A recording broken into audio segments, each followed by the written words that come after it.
నమస్తే అందరూ బాగున్నారు కదా. వెల్కమ్ టు యోగ్ స్టాక్.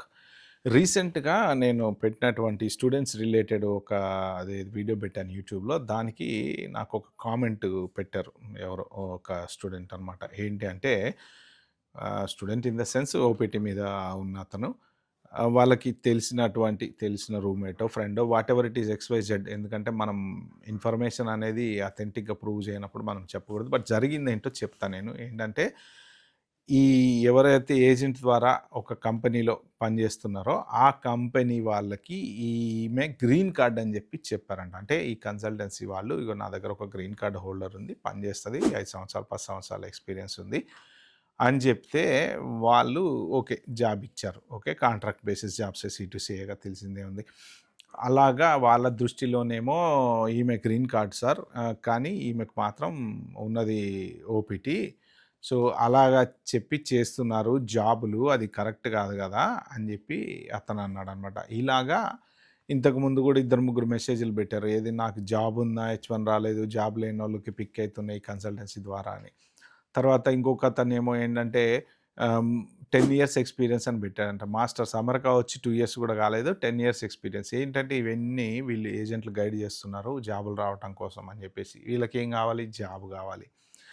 ఓకే. అయితే ఏంటంటే ఈ ఫేక్ ఎక్స్‌పీరియన్స్ పెట్టడం వల్ల అసలు మీ ఫ్యూచర్‌లో మీరు ఎటుబోతున్నారు అనేది మీరు ఆలోచిస్తున్నారా లేదా అనేది ఈ పర్టిక్యులర్ వీడియోలో నేను చెప్దాం అనుకుంది. సో, ఇంకెవరైనా ఫస్ట్ టైమ్ వచ్చినట్టుంటే సబ్స్క్రైబ్ చేసుకోండి.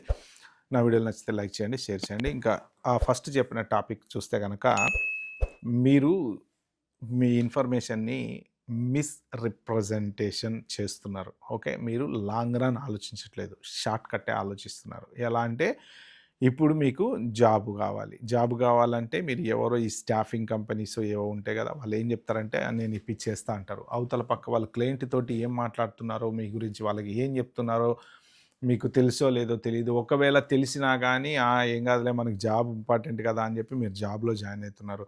అవతల ఇప్పుడు ఆయన చెప్పినటువంటి ఎగ్జాంపుల్ ప్రకారం ఏంటంటే అవతల పక్క క్లయింట్‌కేమో మీరు జీసీ అని తెలుసు. ఇక్కడ మాత్రం మీరు స్టూడెంట్. ఓకే.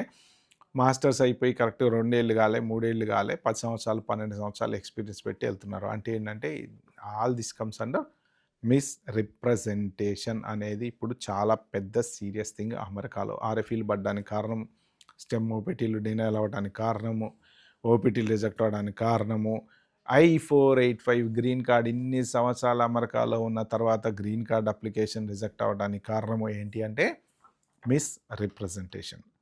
మీ ఫేక్ ఎక్స్‌పీరియన్స్ ఏదైతే మీరు పెట్టారో, ఎప్పుడైతే మీరు ఫేక్ చేస్తారో ఏదైనా గానియండి, ఎక్స్‌పీరియన్స్ గానియండి, డాక్యుమెంట్ గానియండి, ఇంకోటి గానియండి, మీరప్పుడు గవర్నమెంట్‌ని మోసం చేసిన వాళ్ళవుతారు. అంటే మిస్‌రిప్రజెంట్ చేసిన వాళ్ళవుతారనమాట. మిస్‌రిప్రజెంటేషన్ చాలా సీరియస్. ఎందుకు అంటే మీకు వీసా ఇచ్చింది రూల్ ఫాలో అవ్వమని, రూల్ బ్రేక్ చేయమని కాదు. ఇంకోటి గూడా ఏంటంటే మీరందరూ గుర్తుపెట్టుకోవాల్సింది, మీరు ఈ ఫేక్ ఎక్స్‌పీరియన్స్ పెట్టారు. ఫైన్. ఇప్పుడు బానే ఉంటది. ఓకే. నెక్స్ట్ స్టెమ్ ఓపీటీ ఎక్స్‌టెన్షన్‌కెళ్తారు. No problem. అక్కడ కూడా అయిపోయింది. H1Bకి సో, ఇప్పుడు మీరు గుర్తుపెట్టుకోవాల్సింది ఏంటంటే ఆర్టిఫిషియల్ ఇంటెలిజెన్స్ సాఫ్ట్‌వేర్‌లు అనేవి చాలా ఉన్నాయి. ఇవన్నీ ఏజెన్సీలు ఏమేమైతే ఉన్నాయో యూఎస్ఏఎస్, డీహెచ్ఎస్, డీఓఎల్ ఇవన్నీ ఇంటర్ కనెక్టెడ్. ఓకే. డేటా అంతా గ్యాదర్ చేసి ఐస్ వాళ్ళకి ఇస్తున్నారు వీళ్ళు. సో, ఈ ఇంటర్ కనెక్షన్ అంతా ఎక్కడి నుంచి వస్తుందంటే ఏఐ సాఫ్ట్‌వేర్ తోటి మొత్తం మీ బ్యాక్‌గ్రౌండ్ గాని, మీ వర్క్ గాని, మీ సర్వీస్ గాని, మీ డిఎస్ఓ దగ్గర ఇన్ఫర్మేషన్ గాని అన్నీ ట్రాక్ చేస్తున్నారనమాట. సో, ఇప్పుడు మీరు 10 సంవత్సరాల ఎక్స్‌పీరియన్సో పెడతారు. మీ లింక్డ్ఇన్ ప్రొఫైల్‌లో ఉండదది. 4, 5 సంవత్సరాల క్రితం మీరెక్కడో ఇండియాలో ఏదో బీటెక్ చదువుతుండుంటారు. లేపోతే ఏదో కంపెనీలో పనిచేస్తుండుంటారు. సో, ఇవన్నీ ఉంటాయి. మీ ఎక్స్‌పీరియన్స్ మ్యాచ్ కాదు. సరే రేపొద్దున మీరే H1 అప్లై చేసుకుంటారు. H1 అప్లై చేసినప్పుడు వాళ్ళు ఈ వెరిఫికేషన్ చేశారనుకోండి, అప్పుడు ఏమవుతది? మీ డేటా అస్సలక్కడ మ్యాచ్ గాక మీరు మిస్‌రిప్రజెంటేషన్ కింద మీకు ఆర్ఎఫ్ఈ పంపిస్తారనమాట. మీ లింక్డ్ఇన్ ప్రొఫైల్ ఒకటే చెప్తుంది. మీ కంపెనీ ఒకటుంది. మీరు చేసే జాబ్ ఒకటి. మీ మాస్టర్స్ ఒకటి. ఇవన్నీ ఎక్కడ పొంతన లేకుండా మీరు అప్లై చేస్తుంటారు. సో, మీరేం చూస్తున్నారు?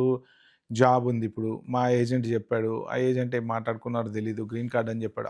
అవతల ఎలాగైనా ఉండొచ్చు. మరి ఇప్పుడు ఆ కంపెనీ వాళ్ళు వెరిఫై చేయలేదనుకోండి, మోస్ట్ ప్రాబబ్లీ క్లయింట్లు వెరిఫై చేసుకుంటారు జనరల్‌గా. కానీ నేను అదే అడిగా యూట్యూబ్‌లో నా కామెంట్ కూడా ఉంటది. మీరు కావాలంటే ఎళ్లి చూడండి. మరి ఎందుకు కంపెనీలు వెరిఫై చేయట్లేదా అంటే కొన్ని కంపెనీలు వెరిఫై చేయవట. అంటే అక్కడ 2 రకాలు ఉండొచ్చు. ఒకటి తెలిసిన మేనేజరు మనోడే అయ్యుండొచ్చు. ఇప్పుడు అన్ని చోట్ల కమిషన్ వ్యాపారాలే అండి ఫ్రాంక్‌గా చెప్పాలంటే ఓపెన్‌గా.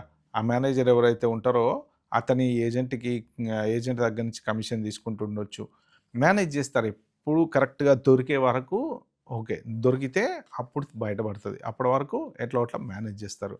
ఇలాగ చాలామంది జాబులు రాని వాళ్ళు అమెరికాలో ఓపీటీ, స్టెమ్ ఓపీటీ వాళ్ళు, హెచ్-1బీ రాని వాళ్ళు చాలామంది ఉన్నారు కదా! మరి వాళ్ళందరూ ఎలా బతుకుతున్నారు? ఏదో రకంగా జాబులు చేసుకుంటానే బతుకుతున్నారు కదా అందరూ.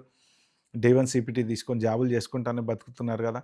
సో, ఇప్పుడు వీళ్ళందరూ ఎలా ఎలా గడవాలి అంటే ఇదే పరిస్థితనమాట. సో, కాబట్టి ఏంటంటే మీరు ఫేక్ ఎక్స్‌పీరియన్స్ పెట్టి ఈ ప్రస్తుతం బానే ఉంటది. ఓపీటీలో, స్టెమ్ ఓపీటీలో అవి గూడా ఈ మధ్యన చాలా డినయల్స్ అయితున్నాయి గాబట్టి మీరు మిస్‌రిప్రజెంటేషన్ అస్సలు చేయకండి.